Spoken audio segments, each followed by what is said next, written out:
গতকাল ছিল India versus south Africa third T20 match. এই ম্যাচটি জোহানেসবার্গ ক্রিকেট স্টেডিয়ামে অনুষ্ঠিত হয়েছিল ভারতীয় সময় অনুসারে রাত 8:30-এ। সাউথ আফ্রিকা টসে জিতে প্রথমে বোলিং করার সিদ্ধান্ত নেয়। ভারত প্রথমে ব্যাট করতে আসে। শুভমান গিল 2 চারের বিনিময়ে 6টি বল খেলে মাত্র 8 রান করে আউট হয়। তিলক বর্মা তো খাতাই খুলতে পারেননি। সে প্রথমে বড় শট খেলতে গিয়ে এডেন মার্ক্রামের হাতে বড় একটা ক্যাচ তুলে দেয়।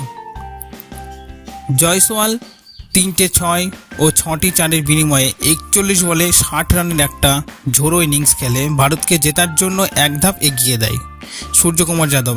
ক্যাপ্টেন সূর্যকুমার যাদব, তার সম্বন্ধে তো কোনো কথাই হবে না। সে যা একটা খেলা দেখালো, ভারতীয় ক্রিকেট প্রেমীদের মন খুশি করে দিল।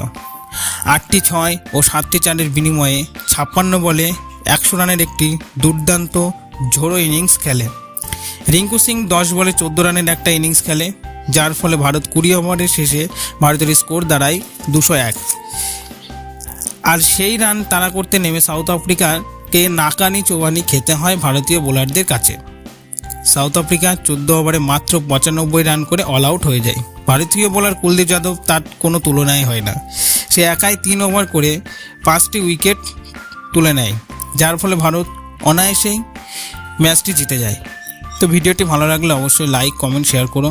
তুমি যদি আমাদের চ্যানেল নতুন এসে থাকো তাহলে চ্যানেলটিকে সাবস্ক্রাইব করো, পাশে থাকা বেল আইকনটি ক্লিক করে, যাতে ক্রিকেট সংক্রান্ত এই ধরনের সমস্ত আপডেটগুলো সবার আগে তোমার কাছে পৌঁছে যায়।